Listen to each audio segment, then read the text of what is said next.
Hello friends, आज की इस वीडियो में हम डिस्कस करने जा रहे हैं सेक्शन 54B जो कि एग्जम्पशन दिलाता है in case of sale of agricultural land. जी, लास्ट क्लास में हमने डिस्कस किया था सेक्शन 54, उसी को आगे कंटिन्यू करते हुए अनदर सेक्शन हम डिस्कस कर रहे हैं कैपिटल गेन एग्जम्पशन टॉपिक के अंदर। तो अगर हम देखें सेक्शन 54B तो ये भी एक एग्जम्पशन दिलाता है कैपिटल गेन से ही। स्टार्टिंग टू एंड इस सेक्शन को अच्छे से डिस्कस करेंगे। चलिए स्टार्ट करते हैं। देखिए हेडिंग, देखिए एग्जम्पशन फ्रॉम कैपिटल गेन, यानी एग्जम्पशन मिल रही है। कहां से मिल रही है एग्जम्पशन? कैपिटल गेन से। अब ये कैपिटल गेन से एग्जम्पशन मिलेगी, इसका मतलब सबसे पहले कैपिटल गेन कैलकुलेट हुआ होगा, उसके बाद एग्जम्पशन की बात करेंगे। तो ये जो कैपिटल गेन से एग्जम्पशन दे रहे हैं, ये कैपिटल गेन आया कहां से on sale of agricultural land. यानी अगर आप कोई एग्रीकल्चरल लैंड सेल करते हैं, यानी असेसी कोई एग्रीकल्चरल लैंड सेल करता है और उस एग्रीकल्चरल लैंड को सेल करने पे कैपिटल गेन आ जाए, तो सेक्शन 54B उसको एग्जेम्पशन दिला देगा अगर इंडिविजुअल पर्सन ने सेक्शन 54B की सारी बातों को पूरा कर दिया तो। यानी उसके सारे कंडीशन अगर आप पूरे करते हो तो सेक्शन 54B में आपको एग्जेम्पशन मिल जाएगा। तो स्टार्ट करते हैं सेक्शन को। सबसे पहले असेसी, यानी किस असेसी को सेक्शन 54B का एग्जेम्पशन मिलता है? तो असेसी है हमारा इंडिविजुअल एंड एचयूएफ, यानी इंडिविजुअल पर्सन को मिलेगा सेक्शन 54B का एग्जेम्पशन, और इसी के साथ एचयूएफ को भी मिलेगा सेक्शन 54B का एग्जेम्पशन। सेम एग्जेम्पशन सेक्शन 54 में भी था, उसमें भी इंडिविजुअल और एचयूएफ को ही मिल रहा था। सेक्शन 54B में भी इंडिविजुअल और एचयूएफ को ही एग्जेम्पशन दिया जाता है। दूसरा, असेट सोल्ड, कौन सा एसेट बेचेंगे जिसके बाद हम 54B का एग्जेम्पशन क्लेम कर पाते हैं? तो देखिए एग्रीकल्चरल लैंड आपको सेल करना होगा। एसेट कौन सा बिक रहा है? Agricultural land. अब अगर आपको पता हो तो एग्रीकल्चरल लैंड तो कैपिटल एसेट होता ही नहीं है, तो उसमें तो कैपिटल गेन भी कैलकुलेट नहीं होना चाहिए। लेकिन साथ ही वहां पे एक वर्ड और था कि सारे एग्रीकल्चर लैंड कैपिटल एसेट नहीं होते, ऐसा नहीं कहा गया। Agriculture land in rural area, यानी ऐसे एग्रीकल्चर लैंड जो कि रूरल एरिया में सिचुएटेड है, सिर्फ उन्हीं एग्रीकल्चरल लैंड को हम कहते हैं कि वो कैपिटल एसेट नहीं है। तो जब भी वो सेल होगा उस पर कैपिटल गेन भी नहीं निकलेगा। लेकिन यहां पे लिखा है एग्रीकल्चर लैंड जो सेल होगा वो अर्बन एरिया में सिचुएटेड है। तो अगर एग्रीकल्चर लैंड अर्बन एरिया में सिचुएटेड होता है तो उस केस में हम उसको कैपिटल एसेट मानते हैं, और जब भी उसका सेल होगा यानी ट्रांसफर होगा तो हम कैपिटल गेन भी कैलकुलेट करेंगे। ठीक है, तो यहां पे हमारा दूसरा पॉइंट क्या है कि एसेट कौन सा सेल होना चाहिए? Agricultural land. कहां का? अर्बन का या रूरल का? अर्बन का, क्योंकि रूरल पे तो हम कैपिटल गेन निकालते नहीं ना, वो तो कैपिटल एसेट ही नहीं होता। तो एग्रीकल्चर लैंड सेल कहां का होना चाहिए? अर्बन एरिया का। ठीक है, तीसरा पॉइंट कैपिटल गेन। अब जब एग्रीकल्चर लैंड आपने सेल किया, यानी इंडिविजुअल पर्सन ने सेल किया सपोज अपना एग्रीकल्चर लैंड, तो उस पर कैपिटल गेन कैसा आना चाहिए? लॉन्ग टर्म कैपिटल गेन आएगा तो भी एग्जेम्पशन ले सकते हो, और अगर शॉर्ट टर्म कैपिटल गेन आएगा तब भी एग्जेम्पशन मिल जाएगा। सेक्शन 54B लॉन्ग टर्म से भी एग्जेम्पशन दिलवाता है और शॉर्ट टर्म से भी दिलवाता है, जबकि लास्ट सेक्शन जो हमने डिस्कस किया था सेक्शन 54 वाला, वो सिर्फ लॉन्ग टर्म कैपिटल गेन से ही एग्जेम्पशन दिलवाता था। लेकिन section 54B long term capital gain से भी एग्जेम्पशन दिलवाता है और शॉर्ट टर्म कैपिटल गेन से भी एग्जेम्पशन दिलवाता है। यानी दोनों जगह से आपको एग्जेम्पशन मिल जाएगा, चाहे लॉन्ग टर्म से आप क्लेम करना चाहो तो भी मिलेगा, शॉर्ट टर्म से करना चाहो तो भी मिलेगा। तो अब इन तीनों पॉइंटों को एक साथ एक बार डिस्कस करते हैं कि सेक्शन 54B कहता है कि अगर कोई individual assessee agriculture land sale करता है अर्बन एरिया वाला, और उसको सेल करने के बाद जो कैपिटल गेन आ रहा है वो लॉन्ग टर्म आए तो भी एग्जेम्पशन मिल जाएगा सेक्शन 54B में, या फिर शॉर्ट टर्म आए तो भी एग्जेम्पशन मिल जाएगा सेक्शन 54B में। अब अगर एग्जेम्पशन लेना है तो क्या करना पड़ेगा? इन्वेस्टमेंट करना पड़ेगा इंडिविजुअल पर्सन को। इन्वेस्टमेंट इन, यानी इन्वेस्टमेंट करिए। कहां इन्वेस्ट करिए? Agricultural land. एग्रीकल्चर लैंड में ही इन्वेस्ट करना है। यानी आपने एग्रीकल्चर लैंड सेल किया, कैपिटल गेन आ गया, अब अगर आपको एग्जेम्पशन चाहिए तो आपको इन्वेस्टमेंट करना होगा। कहां इन्वेस्ट करना होगा? एग्रीकल्चरल लैंड में। अब फिर से यही बात आएगी, सर अर्बन एरिया वाला एग्रीकल्चर लैंड खरीदे या फिर रूरल एरिया वाला खरीदे? तो देखिए, जब आप एग्जेम्पशन लेने के लिए एग्रीकल्चर लैंड खरीद रहे हैं तो यहां पे तो कोई ऐसा नहीं है ना कि कैपिटल गेन कैलकुलेट हो रहा है, यहां तो एग्जेम्पशन दे रहे हैं। तो इसीलिए यहां पे ये कहा गया कि आप एग्रीकल्चर लैंड कहीं पे भी खरीद सकते हैं। रूरल एरिया का हो, अगर आपने वो खरीदा तो भी एग्जम्पशन मिल जाएगा, अगर आपने अर्बन एरिया का एग्रीकल्चर लैंड खरीदा तो भी एग्जम्पशन मिल जाएगा। यानी एग्जम्पशन लेने के लिए कोई ऐसी बात नहीं है कि आप रूरल का ही खरीदोगे या अर्बन का ही खरीदोगे, ठीक है ना। तो जब आप इन्वेस्ट करेंगे एग्रीकल्चर लैंड में तो वो एग्रीकल्चर लैंड कहीं पे भी सिचुएटेड हो सकता है। अर्बन एरिया में है तो भी एग्जम्पशन क्लेम कर सकते हो, रूरल एरिया में है तो भी एग्जम्पशन क्लेम कर सकते हो, ठीक है। तो 4 पॉइंट हमने डिस्कस कर लिया। अब 5th पॉइंट देखते हैं क्या है, टाइम पीरियड। भैया कितना टाइम पीरियड अलाउड है इन्वेस्टमेंट करने के लिए, ये तो बहुत इंपॉर्टेंट है।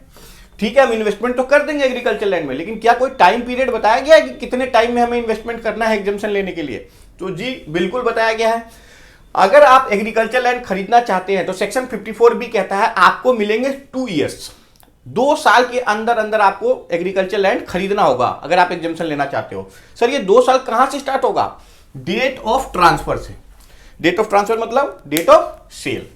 यानी जो भी आप इन्वेस्टमेंट करना चाहते हैं, एग्रीकल्चर लैंड खरीदना चाहते हैं, एग्जम्पशन लेना चाहते हैं, तो जो एग्रीकल्चर लैंड आपको खरीदना है वो डेट ऑफ ट्रांसफर के विदिन 2 ईयर में खरीदना है। यानी आज आपने सेल किया, आज आपने एग्रीकल्चर लैंड सेल किया, कैपिटल गेन आ गया, आपको लेना है एग्जम्पशन, तो आपको कितना टाइम दिया जाएगा एग्रीकल्चर लैंड खरीदने के लिए?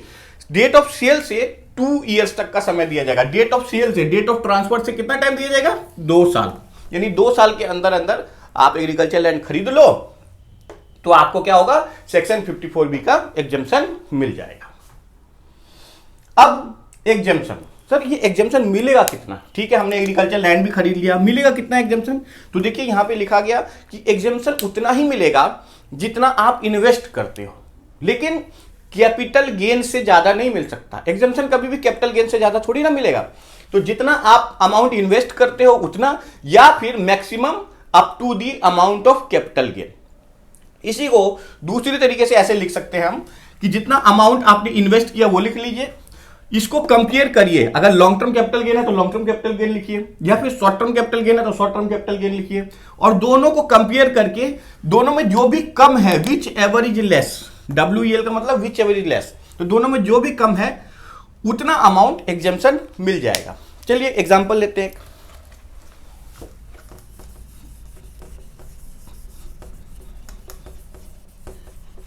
सपोज किसी पर्सन ने एग्रीकल्चर लैंड सेल किया और उसका कैपिटल गेन आ गया 30 लाख रुपीस का। अब उस इंडिविजुअल पर्सन ने दूसरा एग्रीकल्चर लैंड खरीद लिया, परचेज कर लिया एग्रीकल्चरल लैंड, तो इसको सेक्शन 54B में एग्जम्पशन मिल जाएगा। सपोज उसने खरीदा 20 लाख का, तो एग्जम्पशन कितना मिलेगा? 20 लाख, और उसको 10 लाख रुपए के ऊपर कैपिटल गेन देना होगा। क्यों? क्योंकि ये कह रहे हैं 20 लाख का investment, long term capital gain है 30 लाख, 20 लाख और 30 लाख में से कम क्या है? विच एवर इज लेस, तो 20 लाख, तो एग्जम्पशन कितना मिला? 20 लाख। अब सपोज इसी एग्जांपल में हम ये मानते हैं कि सपोज जो नया लैंड खरीदा वो 35 लाख रुपए का खरीद लिया, 35 लाख का। अब देखते हैं 35 लाख का लैंड खरीदा, तो अब हम यहां पे लिखते हैं 35 lakh, long term capital gain कितना है? 30 लाख, दोनों में से कम क्या है? 30 लाख। तो इस केस में बेशक उसने इन्वेस्टमेंट जो करी है वो 35 लाख की है, लेकिन जो उसको एग्जम्पशन मिलेगा वो 30 लाख का ही मिलेगा, और इसका जो लॉन्ग टर्म कैपिटल गेन या शॉर्ट टर्म कैपिटल गेन है वो 0 हो जाएगा। तो आपको समझ में आ गया होगा कि एग्जम्पशन कितना मिलता है? जितना भी आप इन्वेस्ट करते हो उतना, लेकिन मैक्सिमम कैपिटल गेन के बराबर, उससे ज्यादा नहीं मिल सकता। तो ये है एग्जम्पशन। अब 1 से लेकर 6 पॉइंट तक जो हमने इस सेक्शन में पढ़ा है, इसको एक बार एक साथ रिपीट करते हैं, ठीक है।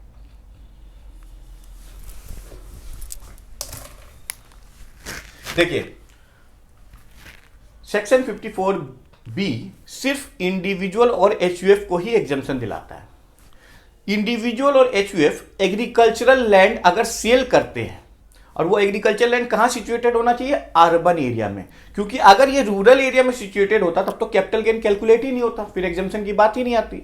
तो ये रूरल एग्रीकल्चर लैंड नहीं होना चाहिए, होना चाहिए अर्बन एग्रीकल्चर लैंड। जब अर्बन एग्रीकल्चर लैंड को कोई इंडिविजुअल सेल करता है तो उसमें जो भी कैपिटल गेन आए, लॉन्ग टर्म आए या शॉर्ट टर्म आए, दोनों ही केसेस में सेक्शन 54B का एग्जम्पशन क्लेम किया जा सकता है। अब अगर सेक्शन 54B का एग्जम्पशन क्लेम करना है किसी भी इंडिविजुअल पर्सन को, तो उसको इन्वेस्ट करना होगा एग्रीकल्चर लैंड को परचेज करने में अपना पैसा। भाई आपने सेल किया, जो भी पैसा है उसको इन्वेस्ट करिए। कहाँ? एग्रीकल्चर लैंड खरीदने में लगा दीजिए उस पैसे को। अब ये एग्रीकल्चर लैंड जो हम खरीद रहे हो कहाँ खरीदना होगा? अर्बन में या रूरल में? कहीं पे भी खरीद सकते हैं। अर्बन में भी खरीदेंगे तो भी मिलेगा, रूरल में भी खरीदेंगे तो भी मिलेगा। टाइम पीरियड जो दिया गया है खरीदने के लिए वो डेट ऑफ सेल से 2 ईयर्स तक का मैक्सिमम दिया गया है, यानी 2 साल के अंदर अंदर आपको एग्रीकल्चर लैंड खरीदना होगा। कहां से? डेट ऑफ सेल या फिर डेट ऑफ ट्रांसफर से। अब एग्जेम्पशन कितना मिलेगा? तो एग्जेम्पशन मिलेगा जितना भी आपने अमाउंट इन्वेस्ट किया है उतना, लेकिन मैक्सिमम एग्जेम्पशन कैपिटल गेन के बराबर ही मिलेगा, उससे ज्यादा नहीं मिल सकता। तो उसके लिए फॉर्मूला बना दिया गया, अमाउंट इन्वेस्टेड और long term capital gain oblique short term capital gain, जो भी है वो लिखेंगे, दोनों को कंपेयर करेंगे और विच एवर जो लेस होगा, इन दोनों में जो भी कम होगा उतना एग्जेम्पशन हम दे देंगे। आइए नेक्स्ट, CGAS ये क्या होता है? Capital gain account scheme. अगर आपने हमारी लास्ट वीडियो देखी हो जो कि सेक्शन 54 की है, तो उसमें हमने डिटेल में बताया कि भाई कैपिटल गेन अकाउंट स्कीम क्या होता है। देखिए दोबारा बताते हैं यहाँ पे। एक्चुअली क्या है कि जो ये टाइम दिया गया 2 ईयर्स तक का डेट ऑफ सेल से, ये तो काफी ज्यादा टाइम है।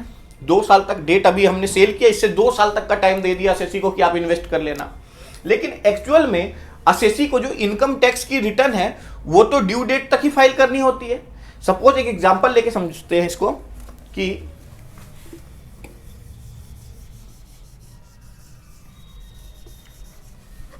देखिए सपोज 21 अक्टूबर 2021 को सेल किया गया एग्रीकल्चर लैंड, तो ये साल कौन सा हो गया हमारा? 21-22। और यहां पे लॉन्ग टर्म कैपिटल गेन आया 10 लाख रुपए का। अब एसएससी ने कहा कि हमें तो 2 साल का समय मिल रहा है इस डेट से 2 साल का समय कितना टाइम होगा? 2023 इस डेट तक इन्वेस्टमेंट करना है, तो कोई जल्दी नहीं है, हम कर देंगे इन्वेस्ट। किसमें इन्वेस्ट करना था? एग्रीकल्चर लैंड में। 2 साल का समय था तो इस डेट तक हम इन्वेस्ट कर सकते हैं एग्जाम्पशन लेने के लिए। तो एसएससी ने बोला हम तो पूरा 10 लाख इन्वेस्ट करके एग्जाम्पशन ले लेंगे, लेकिन इस साल की रिटर्न जो फाइल करनी है उसकी ड्यू डेट है 31/7/2022, यानी इस डेट तक इस इंडिविजुअल पर्सन को अपनी आईटीआर फाइल करनी है।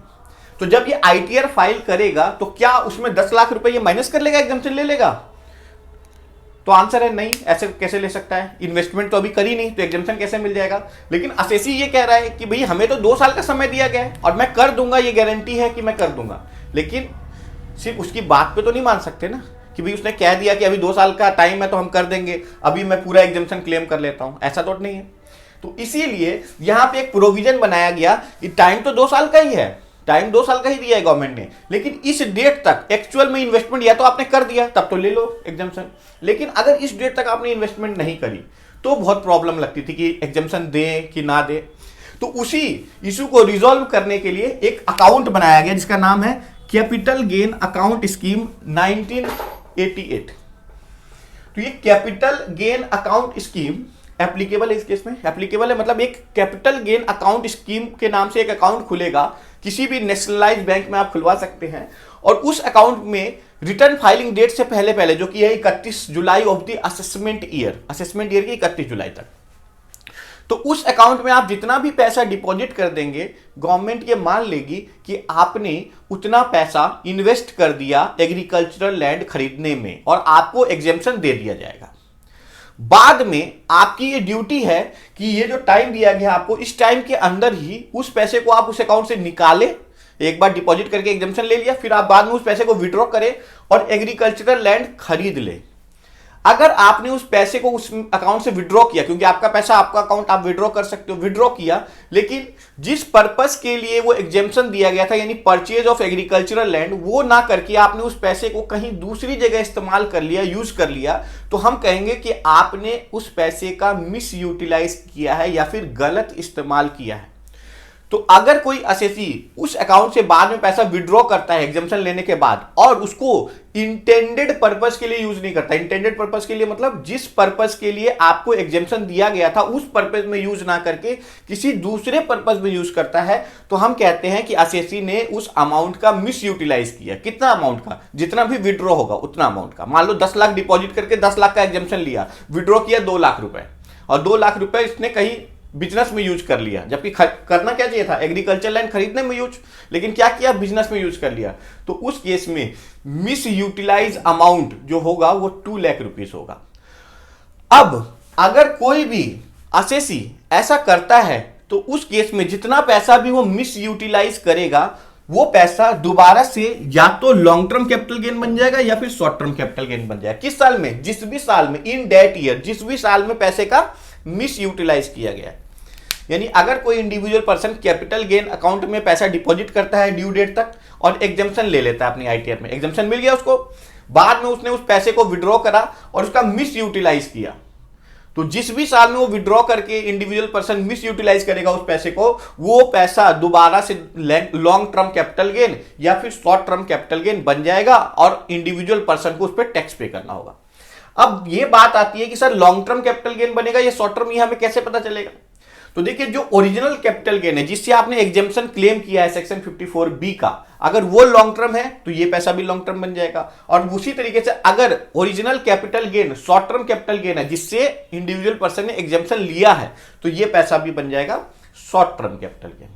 ठीक है, तो अगर पैसा विड्रॉ करके मिस यूटिलाइज किया जाता है, यानी जिस पर्पस के लिए दिया गया था एग्जाम्पशन वहां यूज ना करके कोई दूसरे काम में यूज कर लेते हैं एसएससी, तो उस केस में वो पैसा जितना भी विड्रॉ हुआ और मिस यूटिलाइज हुआ वो दोबारा से बन जाता है लॉन्ग टर्म कैपिटल गेन या फिर शॉर्ट टर्म कैपिटल गेन। ठीक है, अब अगर पैसा उसमें पड़ा रह गया, सपोज 10 लाख रुपए डिपॉजिट करा, 5 लाख विड्रॉ करा और एग्रीकल्चर लैंड खरीद लिया, तब तो ठीक है।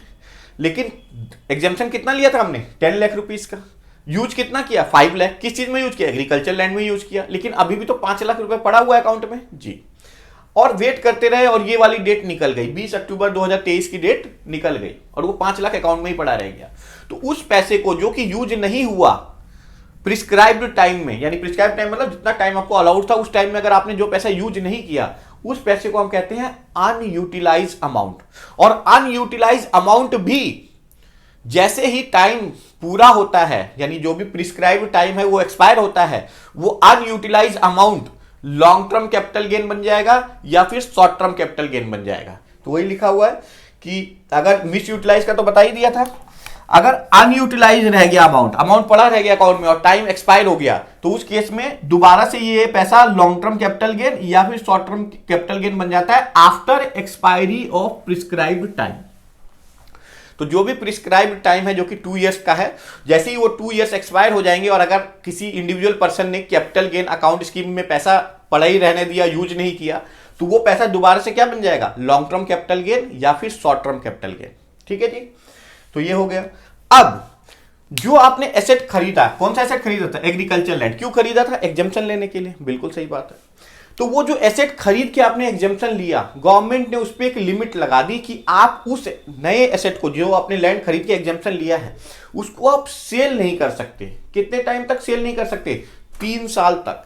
तो 3 साल तक आप उस एसेट को सेल नहीं कर सकते। अगर किसी पर्सन ने बोला कि नहीं अगर मैं तो सेल करूंगा, तो कर सकता है, बिल्कुल उसका एसेट है वो सेल कर सकता है।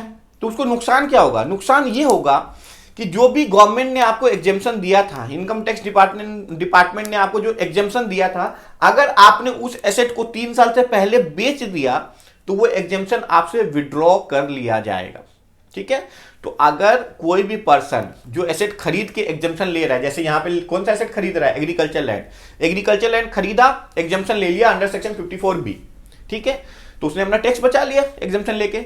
बाद में उस पर्सन ने उस एसेट को फिर सेल कर दिया, क्योंकि उसका काम था एग्जेम्पशन लेने का, उसने एग्जेम्पशन लिया, फिर सोचता हो तो गया एग्जेम्पशन, अब इसको सेल कर देते। तो भैया सेल तो कर दोगे तुम, लेकिन इनकम टैक्स ने इस पे लिमिट लगाई हुई थी कि 3 साल तक बेच नहीं सकते। अगर 3 साल से पहले बेचोगे तो जो एग्जेम्पशन पहले दिया गया था, exemption earlier allowed shall be withdrawn, यानी जो भी एग्जेम्पशन आपको पहले दिया गया था वो एग्जेम्पशन अब आपसे वापस ले लिया जाएगा। अब ये एग्जेम्पशन विड्रॉ किस तरीके से करेंगे? तो एग्जेम्पशन विड्रॉ करने का तरीका है cost of acquisition, COA, cost of acquisition, यानी इस लैंड का जो भी कॉस्ट होगा उसमें से माइनस कर देंगे एग्जेम्पशन अर्लियर अलाउड, यानी जितना भी एग्जेम्पशन पहले इस एसेट के लिए आप क्लेम कर चुके हो वो इसी एसेट के कॉस्ट में से माइनस हो जाएगा और वो एसेट की नई कॉस्ट मानी जाएगी। तो सपोज एक एसेट खरीदा आपने 10 लाख रुपए का और एग्जेम्पशन क्लेम कर लिया 10 लाख रुपए ही एग्जेम्पशन क्लेम कर लिया। अब 3 साल तक आपको बेचना नहीं चाहिए था आपको उस एसेट को, लेकिन आपने क्या किया? 1 साल के बाद ही उस एसेट को बेच दिया। तो जब बेचा तो कैपिटल गेन कैलकुलेट होगा, जी बिल्कुल। तो उसके कैपिटल गेन कैलकुलेट करते समय आप उसकी सेल प्राइस लिखोगे, फिर उस एसेट का कॉस्ट माइनस करने जाओगे। तो जब उस एसेट की कॉस्ट माइनस होगी ना, तो उस समय जो उसकी कॉस्ट होगी वो होगी 10 लाख, लेकिन आप जब माइनस करने जाओगे तो उसकी कॉस्ट मानी जाएगी 10 लाख माइनस पहले उस एसेट के लिए कितना एग्जम्पशन लिया था सर, एग्जम्पशन भी 10 ही लाख का लिया था। तो अब उसकी कॉस्ट होगी 10 लाख माइनस 10 लाख यानी जीरो। तो जीरो होगी उसकी कॉस्ट। सपोज आपने उस एसेट को अभी 15 लाख का बेचा था, तो sale value 15 lakh, new cost हो जाएगी जीरो, और जो कैपिटल गेन आ जाएगा वो आपका 15 लाख रुपए का आ जाएगा। तो अगर आपने जो एसेट खरीदा था, जिसको खरीदने के बाद आपने एग्जेम्पशन क्लेम किया था, उसको 3 साल तक नहीं बेचना था, और अगर आपने बेच दिया यानी इंडिविजुअल पर्सन ने बेच दिया, तो जो भी उसका कैपिटल गेन अब कैलकुलेट होगा ना, उस समय उसकी एग्जेम्पशन को हम विड्रॉ करेंगे। और विड्रॉ कैसे करेंगे कि उस एसेट की कॉस्ट में से जितना भी एग्जेम्पशन उसको अलाउ किया गया था वो माइनस कर दिया जाएगा, वो उस एसेट की नई कॉस्ट बन जाएगी। और फिर हम उसका जब कैपिटल गेन निकालेंगे तो नया वाला कॉस्ट माइनस होगा, और जब नया वाला कॉस्ट आप माइनस करोगे तो कैपिटल गेन ज्यादा आएगा। तो इसी तरीके की इसी प्रोसेस को हम कह रहे हैं कि क्या हुआ, इसका एग्जेम्पशन विड्रॉ हो गया। ठीक है, लास्ट पॉइंट, इस पूरे सेक्शन में एक कंडीशन है कि जो एग्रीकल्चर लैंड सेल हो रहा था, जिसके ऊपर आप बाद में फिर कैपिटल गेन आता है और फिर आप एग्जेम्पशन लेते हो, उस एग्रीकल्चरल लैंड पे, अर्बन एरिया वाले एग्रीकल्चर लैंड पे एग्रीकल्चरल एक्टिविटी होनी चाहिए। और ये एग्रीकल्चरल एक्टिविटी कौन करेगा, या तो असेसी या उसके पेरेंट्स।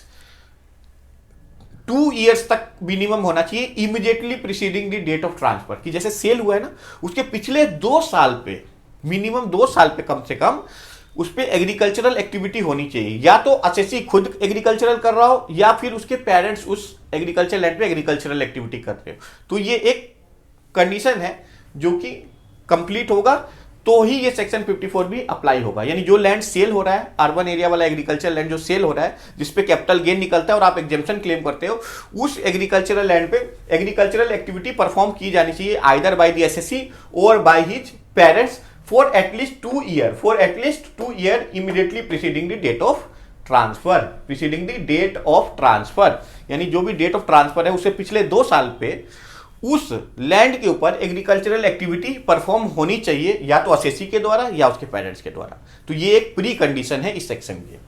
तो चलिए, पूरा का पूरा मैंने आपको सेक्शन एक्सप्लेन कर दिया। अब एक बार पूरे सेक्शन को जल्दी से ओवरव्यू करते हैं और उसके बाद इसको एंड करेंगे। तो सबसे पहली बात, सेक्शन 54 भी इंडिविजुअल और एचयूएफ को एग्जेम्पशन दिलवाता है। कब दिलवाएगा एग्जेम्पशन, जब वो individual HUF agricultural land sale करे अर्बन एरिया वाला, क्योंकि रूरल एरिया का जो एग्रीकल्चर लैंड है वो तो कैपिटल एसेट ही नहीं होता, तो उस पर कैपिटल गेन नहीं निकलता कभी भी। तो एग्रीकल्चर लैंड जो सोल्ड होगा वो कहां का होना चाहिए, अर्बन एरिया का। अब इस पे जो कैपिटल गेन आएगा वो लॉन्ग टर्म भी आ सकता है, शॉर्ट टर्म भी, और सेक्शन 54 बी कहता है कि दोनों ही केसेस में हम आपको एग्जेम्पशन दिलवा देंगे। लॉन्ग टर्म आएगा तो भी एग्जेम्पशन आपको मिल सकता है, शॉर्ट टर्म आएगा तो भी एग्जेम्पशन मिल सकता है। अब 54 बी में एग्जेम्पशन लेने के लिए इंडिविजुअल पर्सन को इन्वेस्टमेंट करनी होगी, और इन्वेस्टमेंट उसको करनी होगी एग्रीकल्चर लैंड को परचेस करने में। अब ये एग्रीकल्चर लैंड कहीं पे भी हो सकता है, अर्बन एरिया में भी हो सकता है और रूरल एरिया में भी एग्जेम्पशन मिल जाएगा। एग्जेम्पशन मिलेगा कितना, मैक्सिमम एग्जेम्पशन मिलेगा जितना आप इन्वेस्ट करते हो उतना, लेकिन कैपिटल गेन से ज्यादा नहीं मिल सकता। जो ये इन्वेस्टमेंट करना है आपको एग्रीकल्चर लैंड में, उसके लिए जो टाइम दिया गया है वो डेट ऑफ सेल से 2 ईयर्स तक का दिया गया है। यानी जब आपने सेल किया है उसके विद इन 2 ईयर्स में आपको इन्वेस्टमेंट करना होगा। क्योंकि टाइम बहुत ज्यादा है 2 ईयर्स का, तो जरूर डेट ऑफ फाइलिंग बीच में ही होगी।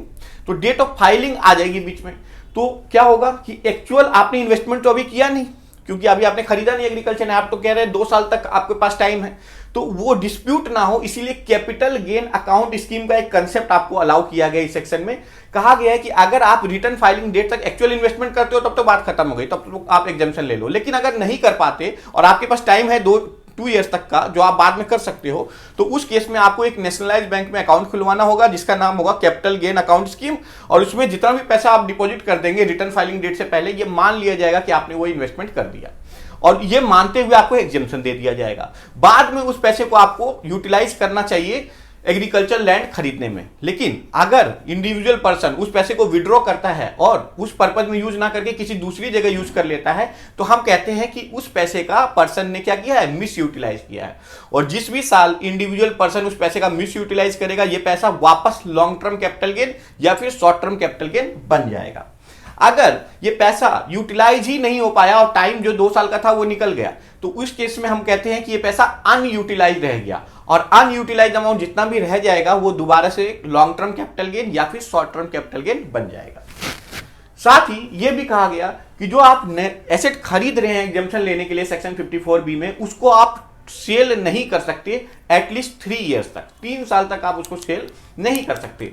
अगर आपने सेल कर दिया तो जो भी आपको पहले एग्जेम्पशन दिया गया था उसको विड्रॉ कर लेंगे, और विड्रॉ करने का तरीका होगा जो भी उस एसेट की कॉस्ट ऑफ एक्विजिशन है यानी परचेज प्राइस है उसमें से माइनस कर दिया जाएगा जितना भी एग्जेम्पशन पहले अलाउ किया गया था उस एसेट के लिए, वो उस एसेट की अब नई कॉस्ट बन जाएगी, और जब वो सेल होगा तो उस पर कैपिटल गेन निकालेंगे लेकिन नई कॉस्ट के साथ। इसी तरीके को हम कहते हैं एग्जेम्पशन विड्रॉ करना। साथ ही इस सेक्शन के अंदर एक प्री कंडीशन ये थी कि जो एग्रीकल्चर लैंड सेल हो रहा है जिसपे हम कैपिटल गेन निकाल रहे हैं और फिर एग्जेम्पशन ले रहे हैं, वो एग्रीकल्चर लैंड पे एग्रीकल्चरल एक्टिविटी परफॉर्म होनी चाहिए या तो असेसी या उसके पेरेंट्स के द्वारा at least 2 year immediately preceding the date of transfer, यानी डेट ऑफ ट्रांसफर से पिछले 2 साल पे उस लैंड के ऊपर एग्रीकल्चरल एक्टिविटी परफॉर्म होनी चाहिए, या तो असेसी खुद करे या उसके पेरेंट्स के द्वारा। ठीक है जी, तो ये इसकी प्री कंडीशन थी। तो आपको मुझे लगता है कि अब ये पूरा सेक्शन अच्छे से समझ में आ गया होगा। आप इसको एक बार खुद से रीड करिए, 2-3 बार अगर आप इसको रीड करेंगे तो आपको जरूर समझ में आ जाएगा। साथ ही सेक्शन 54 भी मैंने लास्ट क्लास में कवर कराया, वो भी बहुत इंपॉर्टेंट सेक्शन है, उसको भी जरूर पढ़ें। और अभी के लिए इतना ही, इस वीडियो को मैं यहीं एंड करता हूं। अगर आपके कोई भी डाउट है तो आप कमेंट करके पूछ सकते हैं। आज के लिए इतना ही, थैंक यू वेरी मच।